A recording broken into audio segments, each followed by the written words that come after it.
एक बार एक युवक कोलकाता के रास्ते से गुजर रहा था। अचानक उसे जोर की चीख सुनाई दी। क्या हुआ?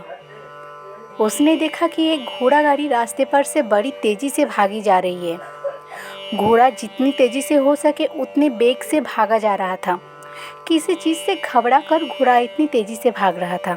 एक महिला जो इस गाड़ी पर सवार थी, वो भी पूरी तरह घबराई हुई थी। वो बहुत संकट में थी क्योंकि किसी भी क्षण वो घोड़ा गाड़ी पलट सकती थी। कोई भी उसके सहायता के लिए आगे नहीं आ पा रहा था। उस युवक ने वस्तुस्थिति समझ ली। वो बड़ा साहसी था। जब घोड़ा उसके नज़दीक से गुजरा, वो अपने जीवन को दांव पर लगाकर उसकी तरफ ही लपका और घोड़े को लगाम को पकड़कर उसे रुक जाने में बाध्य कर दिया। उस महिला के जीवन का रक्षा हो गया तथा उसने उस नवयुवक पर अपनी कृतज्ञता व्यक्त की। वो नवयुवक कौन था? उस समय उसका नाम था नरेंद्रनाथ, पर वही बाद में स्वामी विवेकानंद के नाम पे प्रसिद्ध हुआ। उसका जन्म कोलकाता के शिमला क्षेत्र के प्रसिद्ध दत्त परिवार में हुआ था। उसके पिता श्री विश्वनाथ दत्त वकील थे। उन्होंने कई विषयों का अध्ययन किया था एवं सभी उनका समुचित सम्मान करते थे।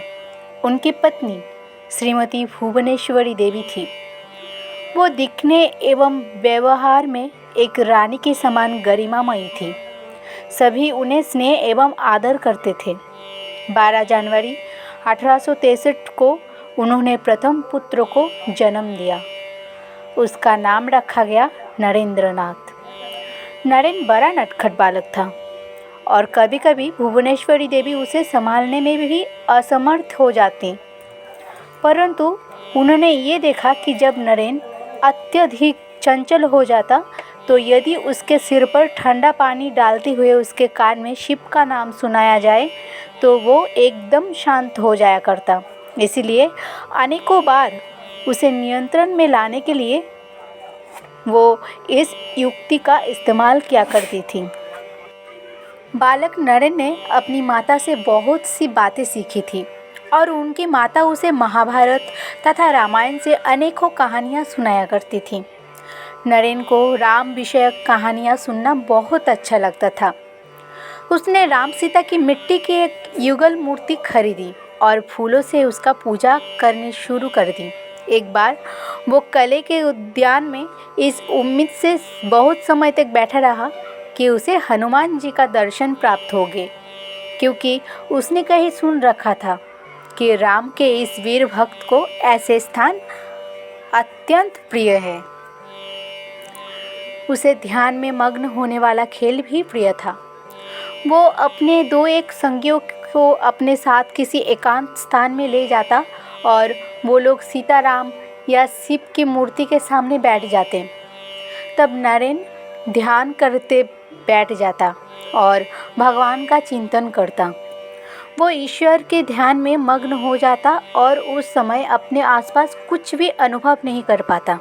एक बार एक नाग सरकते हुए वहां आ पहुंचा। अन्य बालक भाग खड़े हुए, परंतु नरेन वहीं बैठा रहा। अन्यों ने बहुत बार उसे पुकारा, परंतु नरेन ने कुछ ना सुना। कुछ देर बाद नाग वहां से चला गया। बाद में जब उसके माता पिता ने नरेन से पूछा कि वो वहां से भागा क्यों नहीं, तो उसने कहा, मैं नाग के बारे में कुछ भी नहीं जान पाया, मैं तो आनंद में था। जब कोई साधु नरेन के घर आते तो वो बड़ा प्रसन्न होता था। कभी कभी तो वो उन्हें कीमती चीज़ तक दे डालता था। एक बार उसने अपना पहना हुआ नया कपड़ा ही एक साधु को दे दिया। इस घटना के बाद जब भी कोई साधु उनके घर में आता तो नरेन को एक कमरे में बंद कर दिया जाता था। परंतु यदि नरेन उस समय किसी साधु को देख पाता तो खिड़की से भी चीज़ फेंक दिया करता। कभी कभी तो वो ये कह उठता कि किसी दिन मैं भी साधु बन जाऊंगा। जैसा हमने पहले ही कहा है, नरेन के पिताजी एक वकील थे। बहुत से लोग उनसे मिलने आया करते थे। वो उन सबका आतिथ्य करने एवं हुक्का पीने के लिए दिया करते। बैठक खाने में विभिन्न जाति के लोगों के लिए अलग अलग हुक्के की व्यवस्था थी, परंतु जातिभेद नरेन के लिए एक बड़ा रहस्य था। क्यों एक जाति के सदस्य को अन्य जाति के सदस्यों के साथ भोजन करने नहीं दिया जाता? क्यों विभिन्न जातियों के लिए अलग अलग हुक्के की व्यवस्था की गई थी? मुसलमानों के लिए एक अलग हुक्के की व्यवस्था थी। क्या होगा यदि वो सभी हुक्के से धूम्रपान करें? क्या कोई धमाका होगा या छत नीचे गिर पड़ेगी? नरेन ने स्वयं ही इसका पता लगाने का निश्चय किया।